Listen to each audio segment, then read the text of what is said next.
What's going on, guys? Wow. So, Kaldheim time.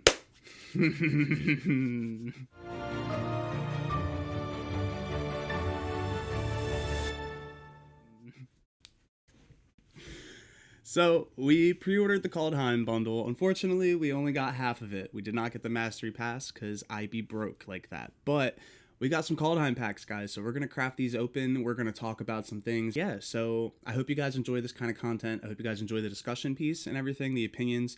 My opinion's not always going to be professional, correct, or whatever. If you disagree with any statement that I might make on this video, I apologize. You can comment down below your suggestions or corrections or whatever you guys want to do. But let's break this down because holy crap, I'm so excited to play this set. So we bought the Kaya pack so we can get the 50 packs. We also get a copy of Kaya the Inexorable. This is 3, a white and a black for Orzhov colors. Comes in with 5 loyalty. You can plus her up, put a ghost form counter on up to 1 target non-token creature it gains when this creature dies or is put into exile. Return it to its owner's hand and create a 1/1 white spirit creature token with flying. Super good already. Super good. -3. Exile target non-land permanent.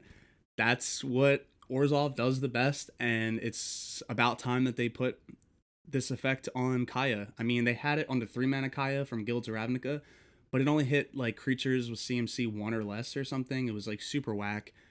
This just hits any non-land permanent, so goodbye Ugins, goodbye any of the new sagas, any of the gods. The list goes on, guys. And then -7. You get an emblem with, at the beginning of your upkeep, you may cast a legendary spell from your hand, from your graveyard, or from among cards you own in exile without paying its mana cost. What? This is a slam dunk for control. Like, Esper control is probably going to get a huge, huge boon.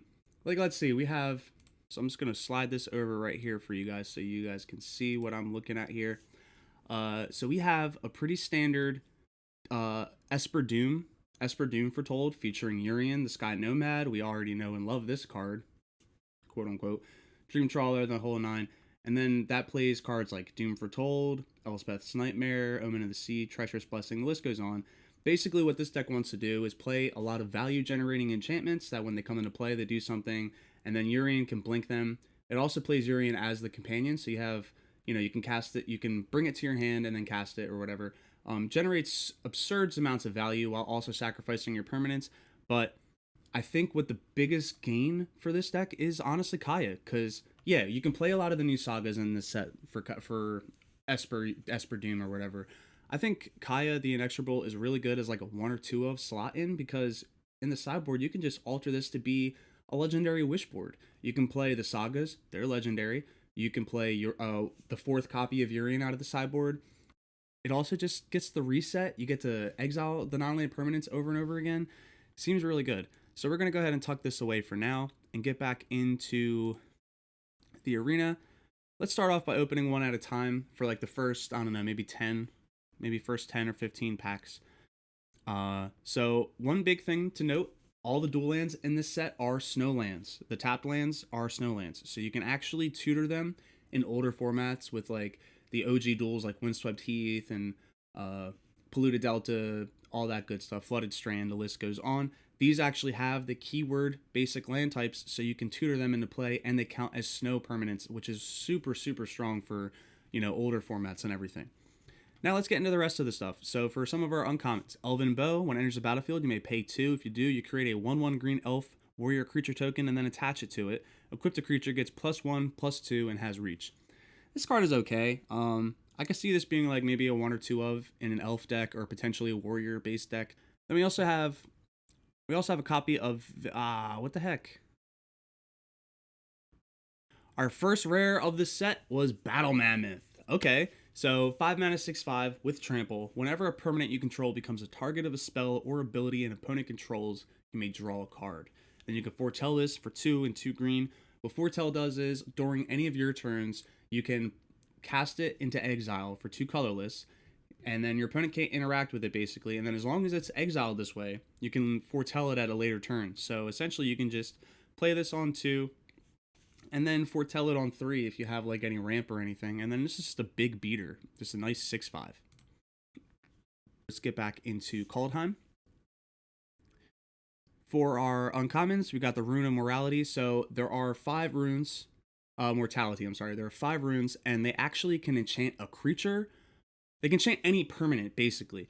If it's a creature, it has Death Touch. If the enchanted permanent is an equipment, the equipment has, equipped a creature has Death Touch. I really like what they did with this. This is actually unique. They've never done anything like this before. You can enchant any permanent, but it affects 2 different permanents differently. So you get the draw when it comes into play. If it's a creature, it just auto gains Death Touch. If you don't have the equipment and you can't enchant the equipment, then it's a dead card. You can hit the creatures. Otherwise, you can enchant your equipments, and then all of your equipments over the course of the game can just be stacked with new abilities and become more and more of threats later on in the game. Then we have Turgid's Shadow. This is a 5-mana instant. Each player sacrifices 2 creatures with Foretell of 4. I actually don't mind this. I think this could be a decent fun of, maybe even 2, in some form of a control list. They take a lot of their early turns not doing a whole lot. I'm not sure how much control really wants to foretell on their own turn, though, especially when they have to try to hold up mana for like counter spells and removal and things like that.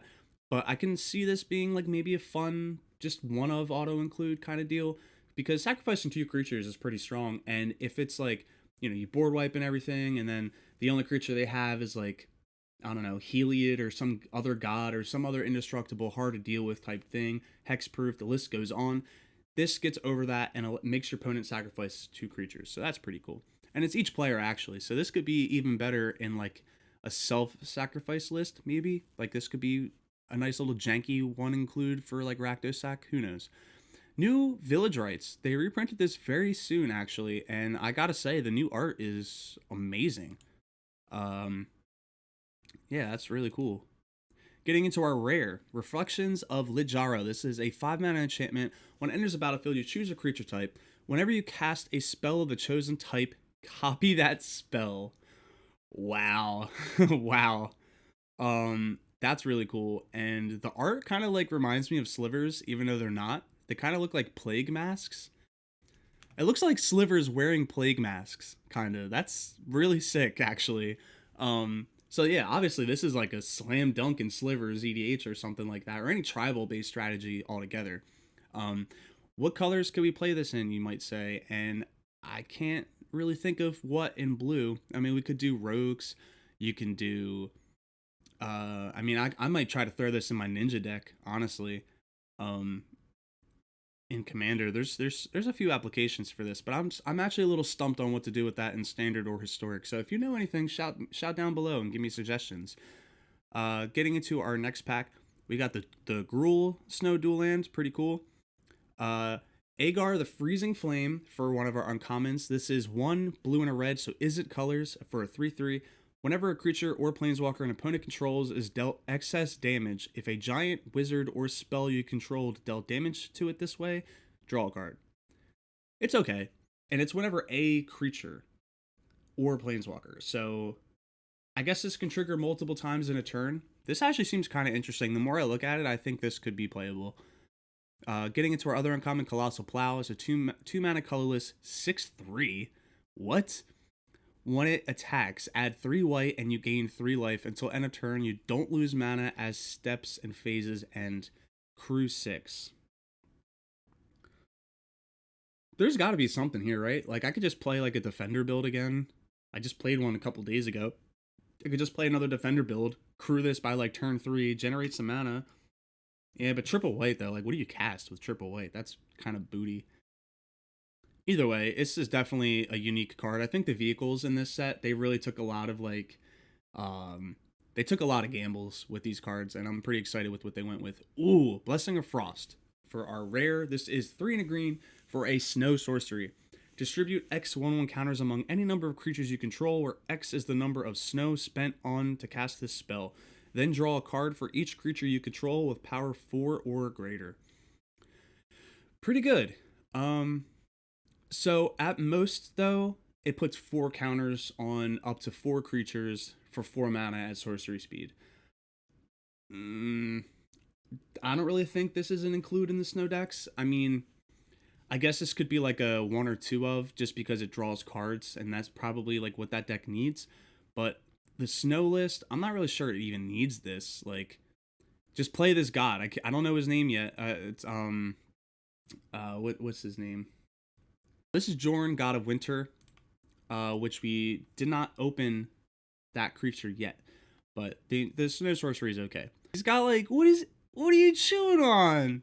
Oh, you're eating a fairy.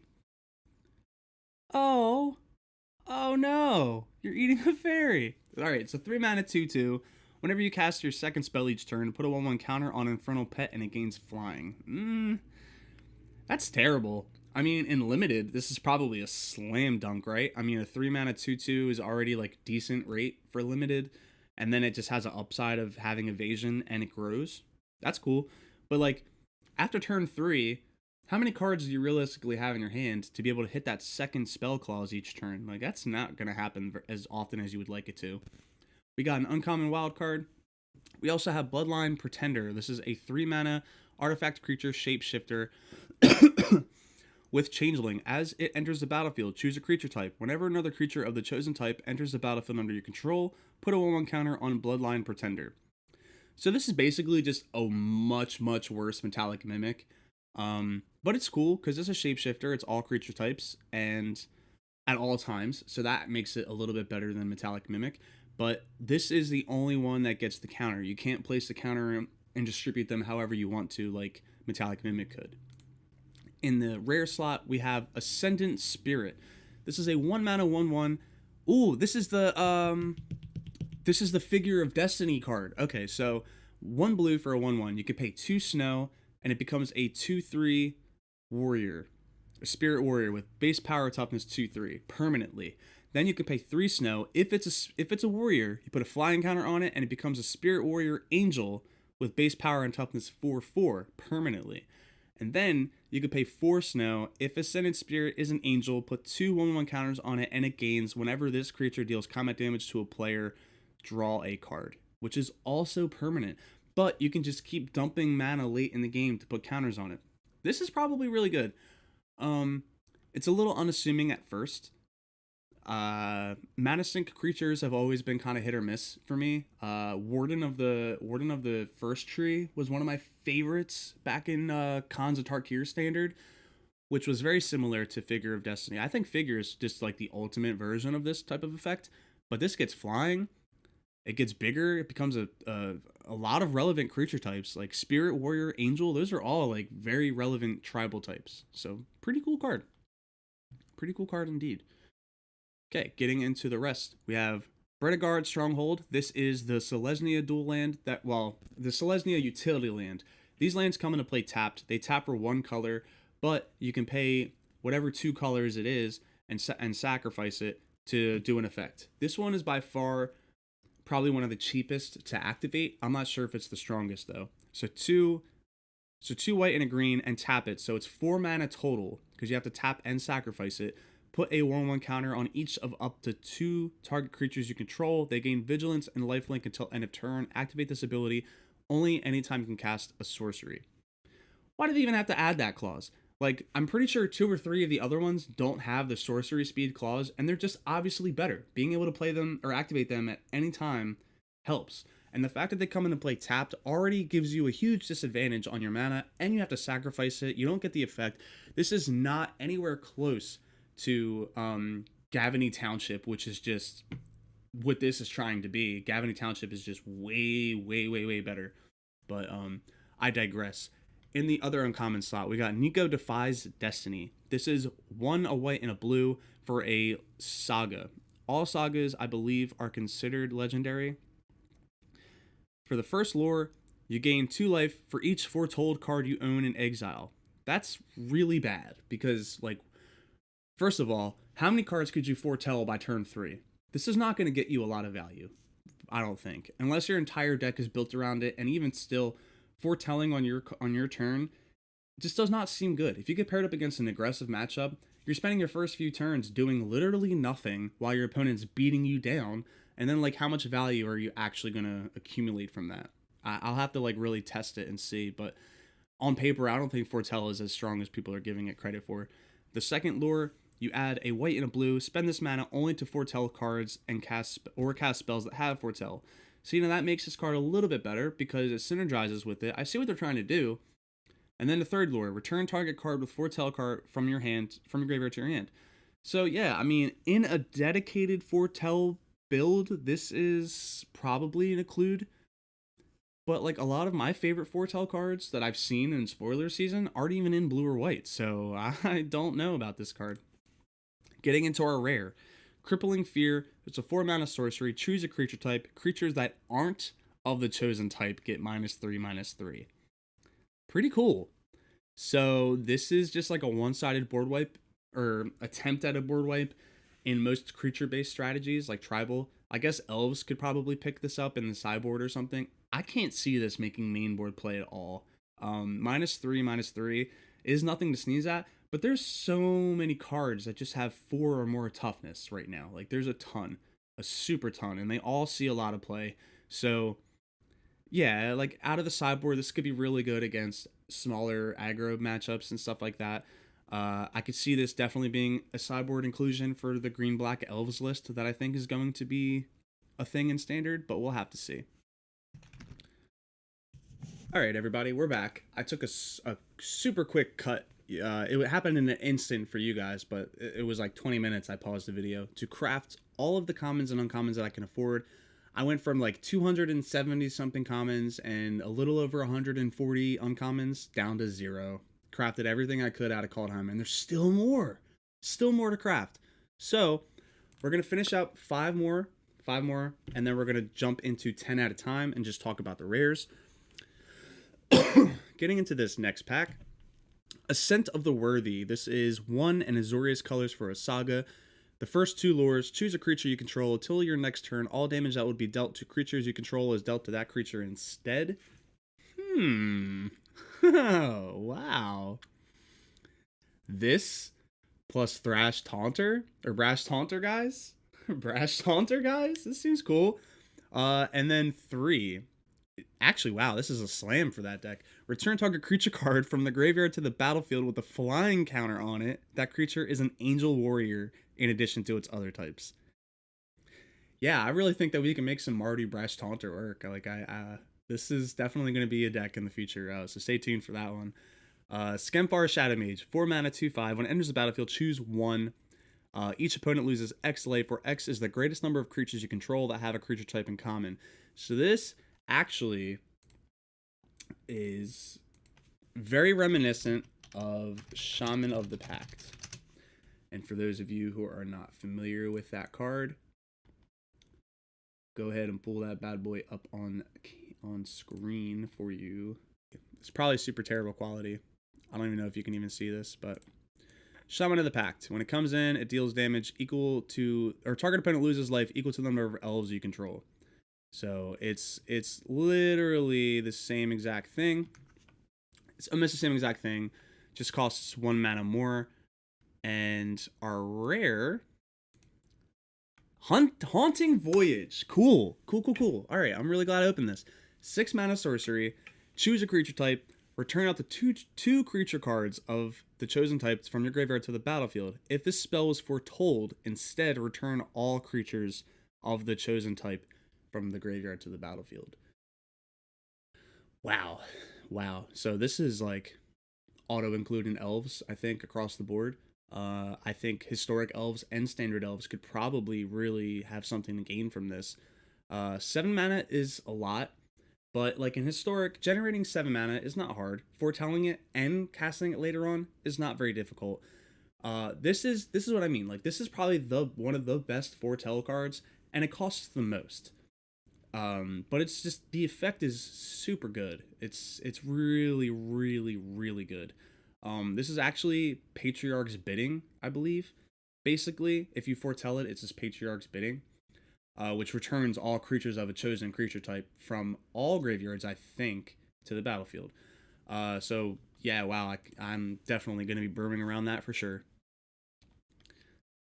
Our uncommons are Immersturm, Skullcairn. So this is the Rakdos duel that you can sacrifice.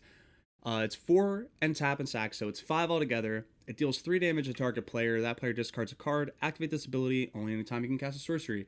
So it's just blightening on a land, but at sorcery speed. Not super good, but I think I think any Rakdos deck could probably have a lot to gain from just having like one copy of this, because let us not forget, that Ruminap Ruins was banned in Standard, guys. Like that card was banned. And granted, you can sacrifice any desert, so it didn't even have to be itself. It could just be any desert to do 2 damage to your opponent.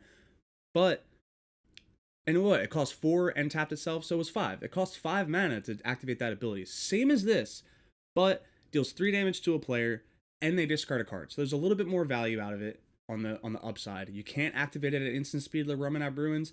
I don't think this card will get banned or anything, but just, you know, having these kind of abilities on lands, guys, is super, super important right now, because Magic is all about going to the long game. If you can get to the, if you're going up against aggro, that's like the only exception.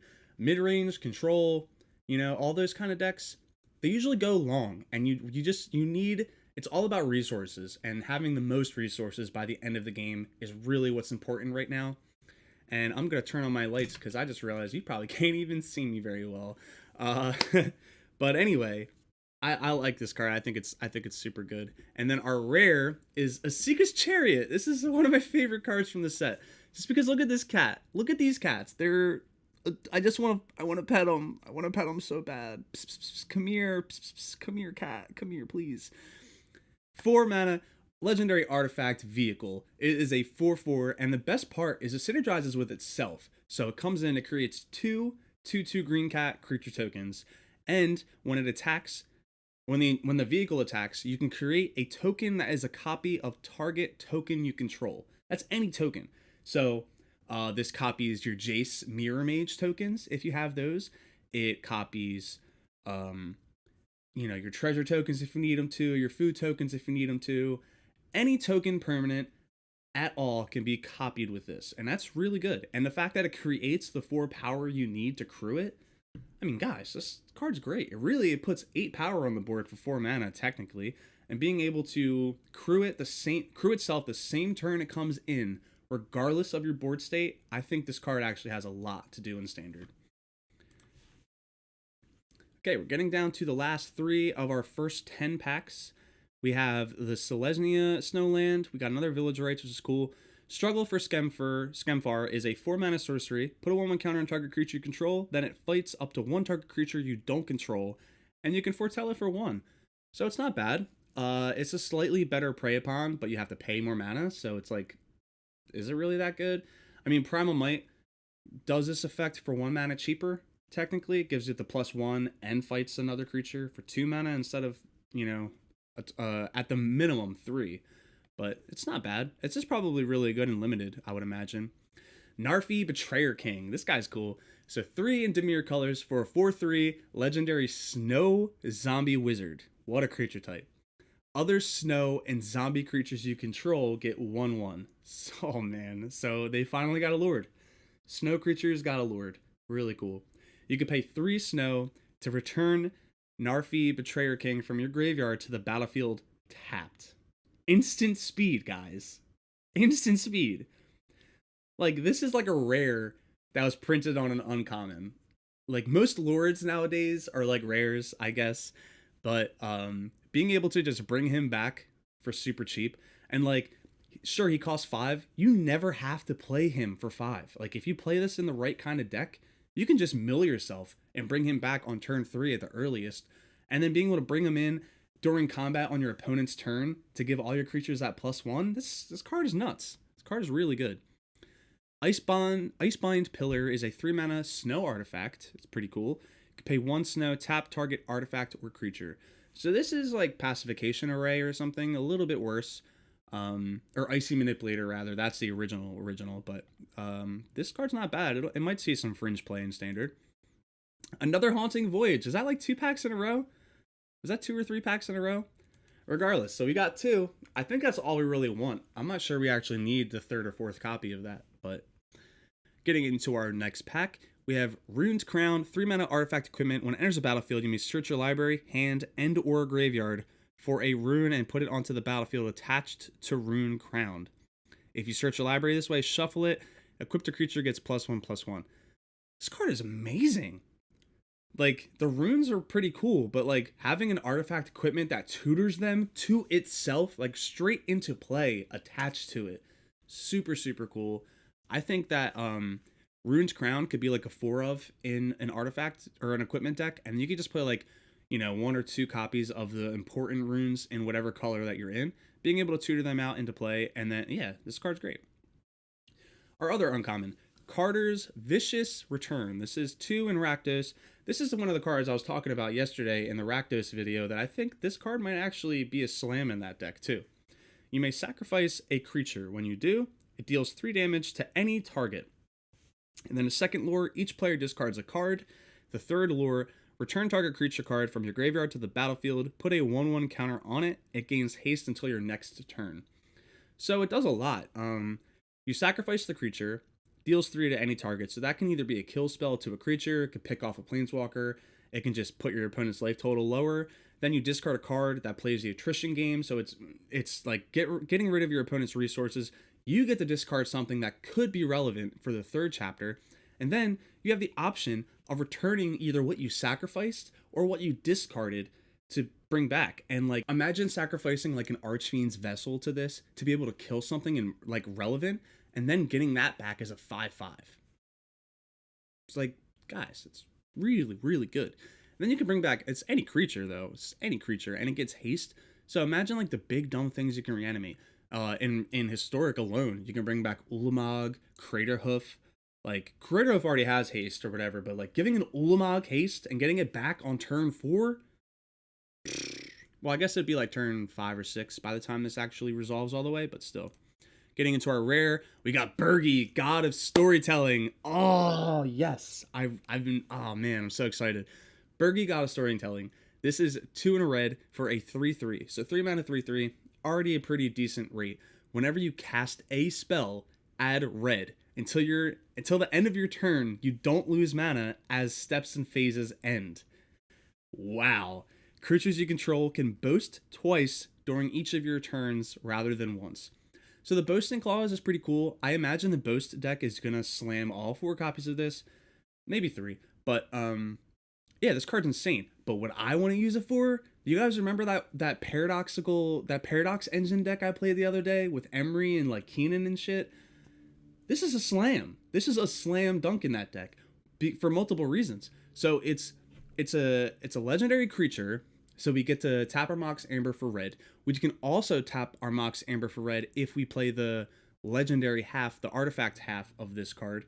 And discard a card, exile the top 2 cards of your library. You may play those cards this turn. I mean, guys, this is like a 1 or 2 of even just 2 copies. It just pushes that deck to over the top. Like, if you've seen that video, you already know how crazy that deck is once it starts to get its engines rolling, and this is gonna help a lot.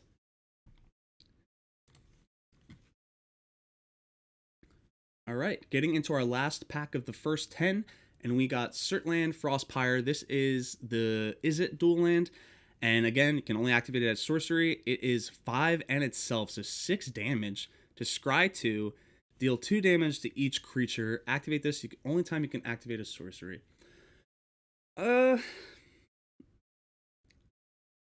This is probably like the worst one in my opinion, because even though it's like a semi board wipe on a stick, think about it like this: Cinderclasm does this effect for 3 at instant speed. That's it. It's just way better, and you get to play Cinderclasm a turn early if you only need to kill things that have 1 toughness or less. But this comes in tapped, it requires a lot of different mana combination colors, and it requires 6 mana, and you lose a land, and it's at sorcery speed. This card is, by far, in my opinion, just one of the worst out of this cycle, I think. One of the absolute worst out of the 10. Or 5, or whatever they did. And then we got a rare wild card. It's probably the best card in the set, let's be real. Okay.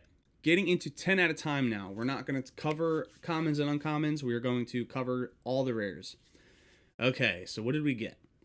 We got another Asika's Chariot, so that's pretty cool. We get to play that. Tybalt's Trickery. For those of you who do not know, Merchant uploaded a video yesterday during the early access event playing Tybalt's Trickery with Stonecoil Serpent and Ugin. You cast your Stonecoil Serpent on turn 2 for 0, counter it with Tybalt's Trickery, reveal into an Ugin. Turn 2. That was in standard. In historic, it gets even better because it's like turn 2, cast Stonequiller for 0, Tybalt's Trickery into Ulamog. Turn 2 Ulamog, guys. Most people can't do anything about that at all, so you best believe that's probably like one of the first decks I'm going to be posting. We have our third copy of Haunting Voyage, so if you want to slam all 4, we're probably going to end up getting all 4 by the end of these packs, but very happy to open another copy. Cosmos Charger for our other rare is a 4-mana 3/3 with flash and flying. We haven't seen flash creatures in a while. Foretelling cards from your hand cost 1 less and can be done on any player's turn.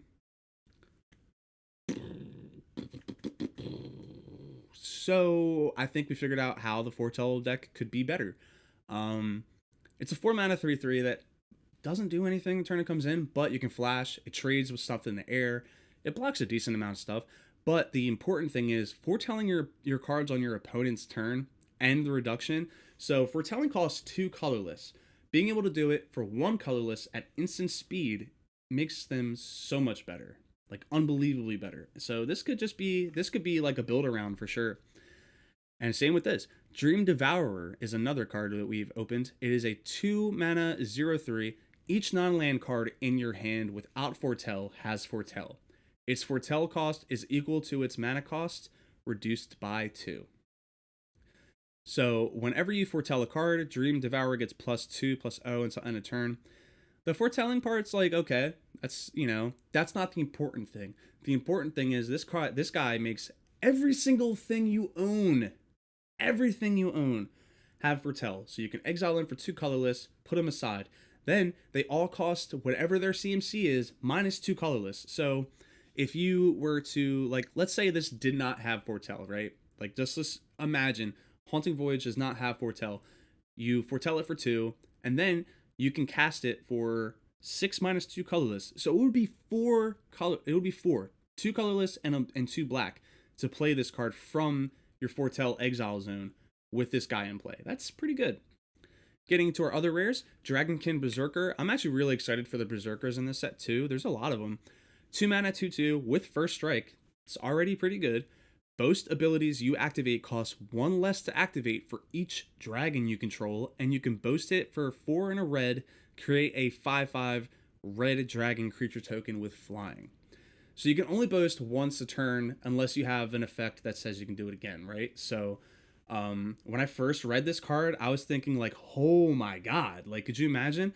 You get like you have a few dragons in play, you got the mana line around, you attack, you boast like 3 times and make 15 power or whatever. That would be insane. It's not that good, but this is still like really good. I think this is a slam in a Berserker deck, and any boasted deck is probably going to want this because, the reduction is already good. 5 mana for a 5/5 dragon is not great, but if you can even spend 4, 3, and then at the highest end, if you pay 2 or 1 mana for a dragon, you're doing a lot. Getting into our next rare, we have Realm Walker. This is a 3-mana 2/3 with Changeling in green, so it's all creature types. When it enters the battlefield, you choose a creature type. You may look at the top card of your library anytime, and you may cast creature spells of the chosen type from the top of your library. So this is like Vizier of the Menagerie, except a mana cheaper. It's all creature types, and it's only good in a tribal based strategy, obviously, but in a tribal strategy, this is just infinitely better than Vizier of the Menagerie, which was a mythic, guys. Like, wow, the power creep for sure. Getting into our next rare, Search for Glory. 2 and a white for a snow sorcery. Search your library for a snow permanent card, a legendary card, or a saga card. Reveal it, put it to your hand, and then shuffle your library. You gain 1 life for each snow spent to cast this spell. So this is cool because a lot of the snow permanents, whether they're legendary or not, allow you to tutor them with this. This also grabs planeswalkers. Just want to make that clear. Call to the Gatewatch or whatever, that 6-mana sorcery that revealed 2. Then there was like I can't remember what the 3-mana one was. There was a 3-mana sorcery that searched for a planeswalker to your hand. And so this is basically just a reprint of that with upside. So definitely look forward to that. Dark Shore Pathway, very happy we opened one of these. To be honest, I don't want to have to craft them all. I know we need them. The mana base is very important. Golgari needed this. Simic needed this. Azorius needed it. Like, it's very good. The pathways are very well received right now. And then our last rare out of these 10, Icebreaker Kraken. This is 10 and 2 blue for an 8/8. This spell costs 1 less to cast for each snow land you control. When Icebreaker Kraken enters the battlefield, artifacts and creatures target opponent controls don't untap during that player's next untap step, and you can return 3 snowlands you control to this owner's hand to return Icebreaker Kraken to its owner's hand. It's pretty good. I could see this being like a snow control finisher. So every land you play reduces the cost, so your snowlands technically tap for 2 to cast this, so you only need 6, or I guess you need a little bit more, you know, but regardless, this is a decent card. I'm not sure if it's going to be better than like what we already have in the control finishers. Like Dream Trawler is probably just better. Getting into our next 10, we got a Mythic Wild card. We got another Dragonkin Berserker. We got Esika, God of the Tree. So this is our first copy of this. This guy's amazing, and I can see this being immediately included in the Kenrith combo in Historic. For those of you who are not familiar, it's Kenrith, Mox Amber. There's an Excavator guy. Whenever you cast an Historic spell, you mill 2. So that plus Underworld Dreams, all of your stuff has escape from the graveyard. You just generate infinite mana with your Mox Ambers and milling yourself with the Excavator and then recasting them with Kenrith from the graveyard. This makes all of your legendary permanents, or all of your legendary creatures, rather, tap or have vigilance and tap for any color. So that's really important because the Kenrith deck is like 5-color deck and it's super clunky. The mana base is super clunky. But you could just go very heavy Abzan colors and then use a Sika's ability to be able to get the red and the blue that you might need, and then a Prismatic Bridge on the other half. At the beginning of your upkeep, reveal cards from the top of your library until you reveal a creature or planeswalker card. Put that card onto the battlefield and the rest on the bottom of your library in a random order. So this synergizes with itself, as they all kind of do. Most of the gods have really good synergy with themselves. But Esika, God of the Tree, heals itself. So you can play this with all of your other creatures, and then it fixes the mana to be able to tap and cast a Prismatic Bridge on a following turn. The Prismatic Bridge is super good, being able to just top anything you want. Next card is Burning Rune Demon. This is a 6 mana 6/6 with flying. When it enters the battlefield, you may search your library for exactly 2 cards not named Burning Rune Demon that have different names. If you do, reveal those cards. An opponent chooses one of them, put the chosen card into your hand and the other into the graveyard, then shuffle your library. So this is good. It's a little frustrating. I don't like when your opponent gets to choose what you get, because you tutor for 2 cards. Obviously, whatever one you really need, your opponent's not going to give you. So if you need to blow up the board, you need to have multiple board wipes, like different names. So that means like if you need to get a Wrath of God, you need to be playing like Wrath of God and Shatter the Sky, because no matter which one your opponent takes, you want to be able to cast whatever it is that you tutor for. So I think that this card kind of breaks the symmetry of what you're trying to really do with it. You can't tutor up all the combo pieces that you might want, because realistically, you have to build your deck with the idea that every single type of effect that you want to have on multiple cards, and it just doesn't work that way all the time in Magic. So I can't see this being like super backbreaking in any format. But like, imagine Thassa just blinking this over and over again, and you just get to tutor up whatever you want. That seems pretty good. There's like Reanimator lists, I guess you could play. This isn't like a terrible target, but actually this isn't a bad target at all. I can bring back, you can play it, you can search up like Unburial Rites and a creature, and then whichever version, your opponent gives you the creature. Okay, cool. Unburial Rites is in the graveyard, so you can reanimate something else. Or if somebody gives you the Unburial Rites, cool, the creature's in the graveyard, and then you can just Unburial Rites it and get it right back.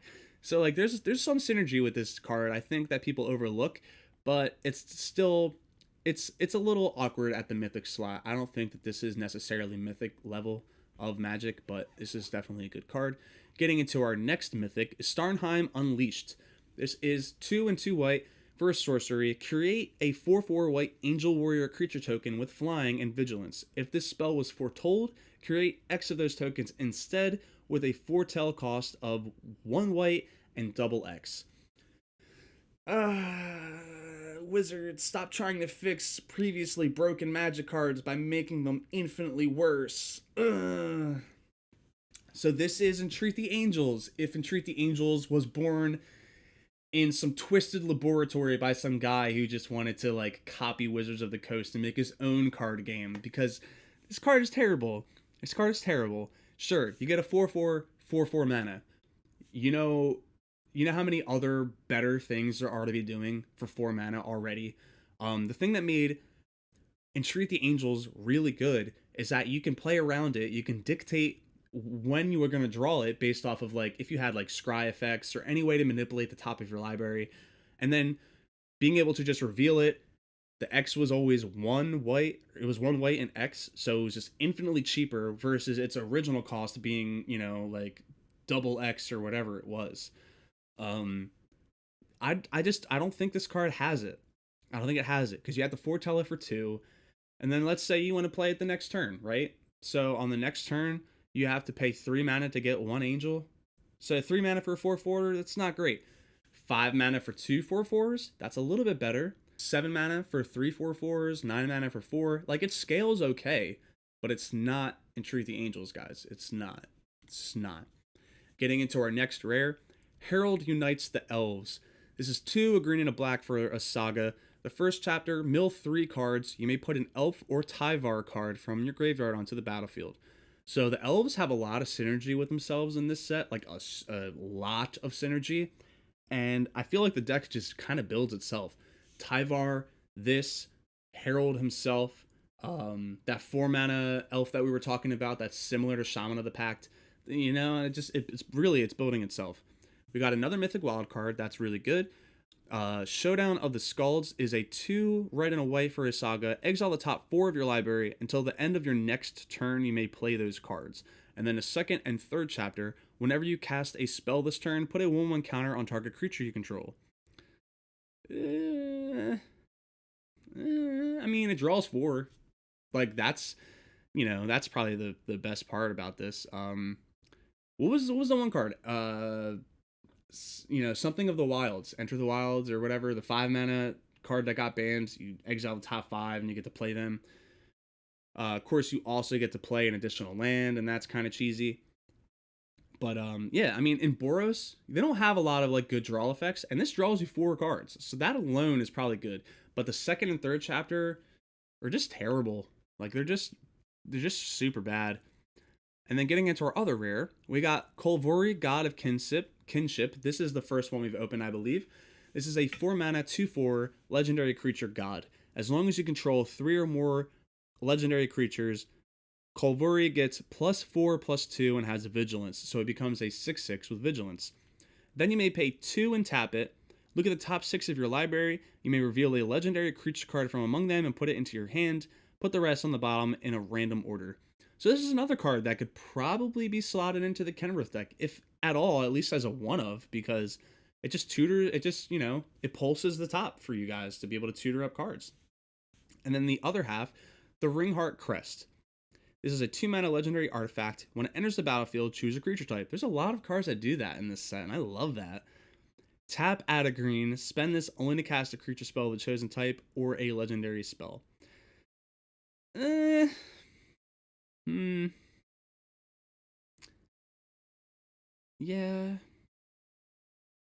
The artifact is really bad. I mean, let's be real. The artifact is pretty bad. Kolvori requires legendary creatures. It's not legendary permanents, so it doesn't even synergize with itself. You choose a creature type god, and then you can't cast anything else, so you can only cast your Kolvori off of it.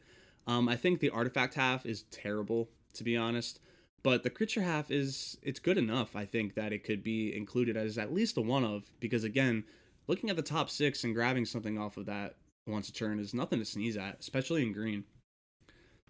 Then we got another copy of Realm Walker, that's pretty cool, and we got the World Tree. So this card is absolutely banana boats. Enters the battlefield tapped, taps for a green. As long as you control 6 or more lands you control have add 1 mana of any color. So a chromatic lantern's your lands on a land. That's amazing. And then you pay double Werberg, so that's white, white, blue, blue, black, black, red, red, green, green. Tap sacrifice, so it's 11 mana total. But hear me out. Search your library for any number of god cards and put them onto the battlefield. What? What? So, Terror of the Peaks, guys, you know, like in standard especially, Terror of the Peaks, Asika being able to tap for all 5 colors, and then you just World Tree for all of your gods and kill your opponent in one shot at instant speed. I mean, I think we can do something with that for sure. Getting into our next 10, and we got the Simic pathway. Pretty happy about that, and it's beautiful art. Absolutely beautiful. I can't wait. I cannot wait to see this in like an extended art foil or something. This would be so pretty. We have our 3rd copy of the Dragonkin Berserker, so we could actually make that Berserker deck pretty early on. We have Reckless Crew. This is a 4-mana sorcery. Create X/2/1 Red Dwarf Berserker creature tokens, where X is the number of vehicles you control, plus the number of equipment you control. For each of those tokens, you may attach an equipment to it. So one of the important things to read about this card is they don't sacrifice at the end step. And a lot of red cards that create tokens generally get sacrificed at the end step. This creates X/2/1s, so the power doesn't scale, but you can go wide as hell with this. And if you dedicate, you know, a vehicle artifact or a vehicle equipment deck, I mean, this doesn't seem bad. Being able to pay for, you know, getting, 2 to 3 or more creatures, and then being able to give them Ember Cleaves and Shadow Spears and Colossus Hammers and stuff, all seem pretty good for 4 mana. And then getting into our next rare, Maskwood Nexus. This is a 4-mana artifact. Creatures you control are every creature type. The same is true for creature spells you control and creature cards you own that aren't on the battlefield. Slam dunk in Yuriko. I know I mention this like every video, but I love my Yuriko deck. So this is an auto include. I already play all of the effects that change the creature types in Magic, and this is really good. Pay 3, tap, create a 2/2 blue shapeshifter creature token with Changeling. So this makes ninjas for me. I really like this card a lot. Getting into the next rare, Faceless Haven. This is a snowland with amazing art, guys. Amazing art. Tap for colorless. You can pay 3 snow to have it become a 4/3 creature with vigilance and all creature types until end of turn. It's still a land. Wow.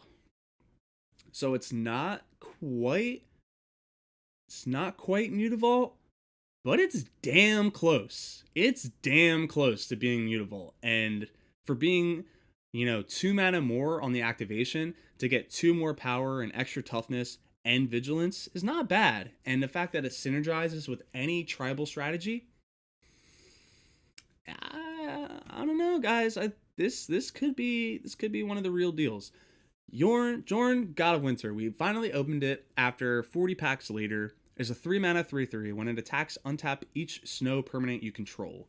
That's all snow permanents. So that's your lands, that's your creatures, all that stuff. And then you have a legendary snow artifact, Kaldheim the Rime Staff. This is 1 in Dimir colors. You may tap and play target snow permanent card from your graveyard this turn. If you do, it enters the battlefield tapped. Synergizes insanely well with itself. So you get to untap all your mana and do all the crazy things. And then, you can have a Kaldheim the Rime Staff in play. And if your opponent deals the Jorn at all, you can just bring it back with the Rime Staff. Man, I don't know, man. This guy is absolutely broken. And then we got Elvish Warmaster. This is a 2-mana 2/2. Whenever 1 or more elves enter the battlefield under your control, create a 1/1 a 1/1 green elf warrior creature token. This ability triggers only once each turn. Boo. Why? Why do you even gotta do that? 5 and 2 green. Elves you control get +2/+2 and gain death touch until end of turn. It's not bad. It helps with wanting to go wide. I don't really think this is good enough, to be honest. The fact that this ability only triggers once, just like, why do you even have to nerf it? Everything else in Magic right now is super OP. Why do you gotta nerf it? You know, I mean, I get it. Green already has all the strong shit right now, but this card just seems very lackluster for what you kind of want it to do. We opened up another Battle Mammoth, which is super cool, and another Mythic, Eradicator Valkyrie. Oh my god, the art in this set, guys. 4 mana, 4/3 for a flying lifelink, hexproof from Planeswalkers. That's right. And you can boast it 1 in a black, sacrifice a creature. Each opponent sacrifices a creature or Planeswalker. So, yeah, this is super good. Hexproof from Planeswalkers is insane, especially in Historic. You go up against blue-white a lot. All the Teferis in the world couldn't stop this. I mean, all the Chandras, nothing can stop this. And the fact that it makes it so your opponent sacrifices a creature or a Planeswalker, super relevant, because if you're going up against control, they're most likely going to have Planeswalkers, and then that ability might become useless if it was just creatures. But wow, this guy's not bad. Then our last rare for this 10 is the Bloodski Massacre. This is 1 in Rakdos. First chapter, create a 2/3 red demon berserker creature token with menace. Its second chapter, whenever a berserker attacks this turn, you draw a card and lose a life. And then the third chapter, add a red for each berserker you control until end of turn. You don't lose mana as steps and phases end. Pretty cool. I mean, I guess this is like, I guess they need this. Like I'm sure the berserkers probably want this. The berserker strategy probably wants this, but yeah, we'll see. We'll see how we do with that. Getting into our last 10, guys. So we got a rare wild card. We got our first Rakdos pathway. Also beautiful art. We got a second copy of the Golgari pathway, which is really cool. Got the rare wild card. I think I already said that. I'm very excited if you can't tell. We have Quakebringer. This is another mythic. We opened up a lot of mythics in our packs. So 5 mana for a 5/4. Your opponents can't gain life. Super good. I like it already. At the beginning of your upkeep, Quakebringer deals 2 damage to each opponent. This ability triggers only if Quakebringer is on the battlefield or if Quakebringer is in your graveyard and you control a giant. What? And you can foretell it for 4. So the foretell part, who even cares? Who cares? This being in your graveyard,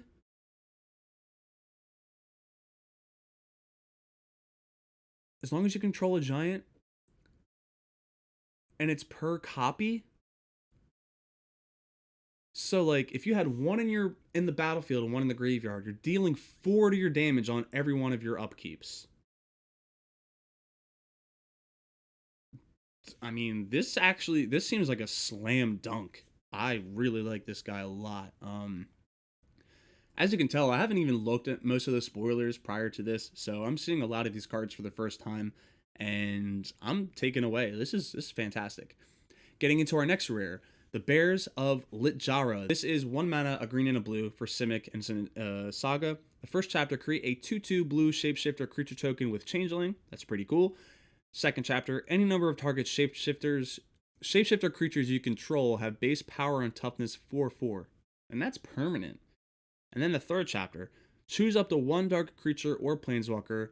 Each creature with power 4 or greater you control deals damage equal to its power to that permanent. I like it. I'm not really sure why the third chapter had to be power 4 or greater, because all of your creatures dealing that damage to 1 permanent, and they have to be 4 or greater, 9 times out of 10, just having 1 is probably going to be enough, because 4 damage is nothing to sneeze at. Like, that's...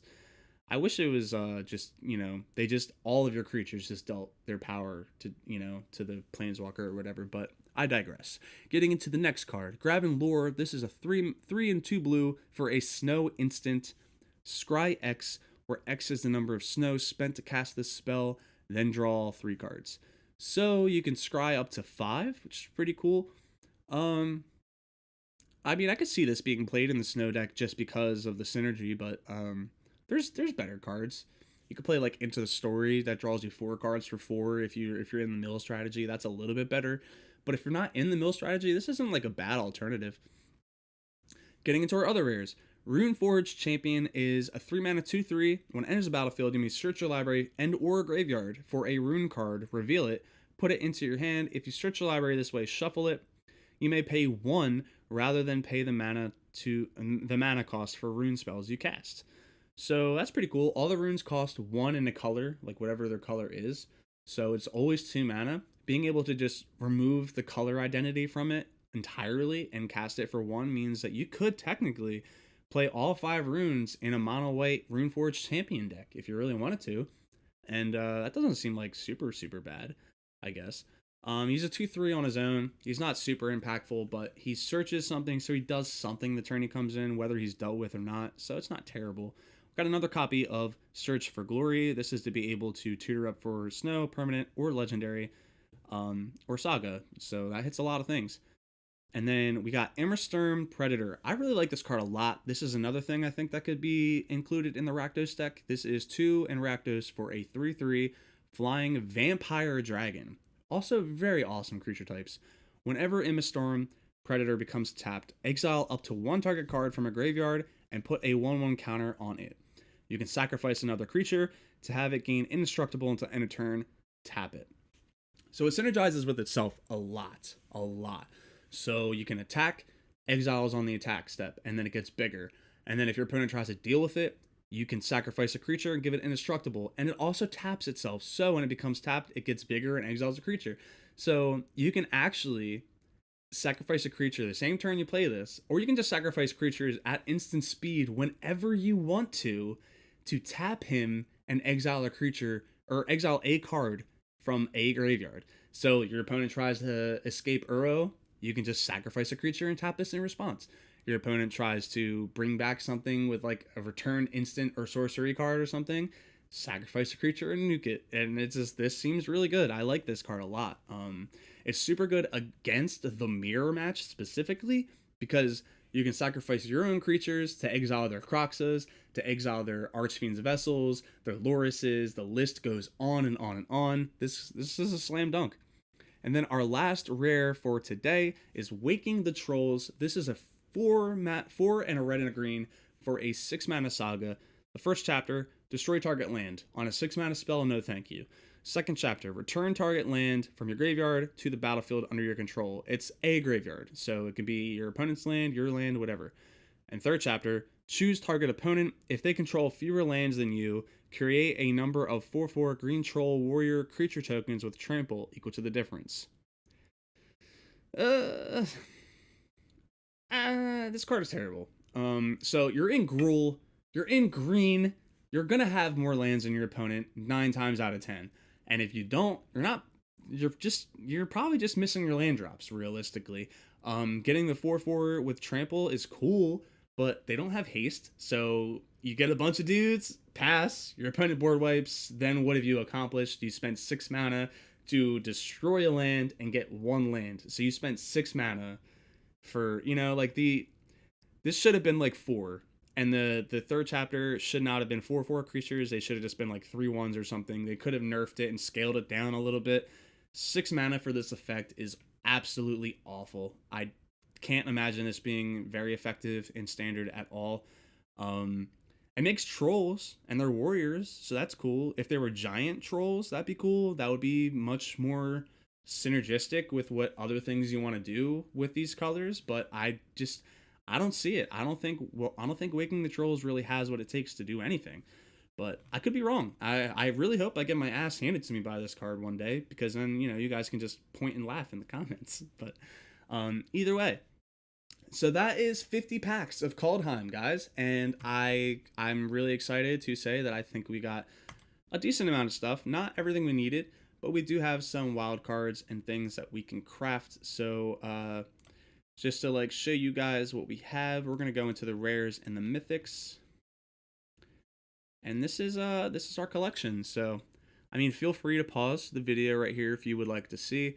This is the first page. This is our second page. And then after that, we run out of Kaldheim stuff. So we did not open a super ton of packs just yet, but we're going to in time. So please bear with me on that. Again, just if you guys want to see any of these cards particularly built first, please let me know. I think I'm going to build a Tybalt's Trickery deck. That's probably gonna be the first thing I build, to be honest. But yeah, stay tuned for that, guys. I really appreciate your support. We have gotten 100, or no, we were at 150 subscribers yesterday or 2 days ago when I made my giveaway video. And in the last 24 hours, we have gone up 17 subscribers, guys. So, I mean, big shout out to you guys. I'm so happy for your support. Thank you. Like, you guys have really blown me away. It took us a while to get to 150, and I was really afraid it was just gonna be another super long climb after that. But 17 subscribers in one day, that's the most subscribers I've ever gotten in one day on this channel. So thank you guys so much for your support. Thank you for showing your belief in this channel, and I'm glad you're here. I'm glad to be here.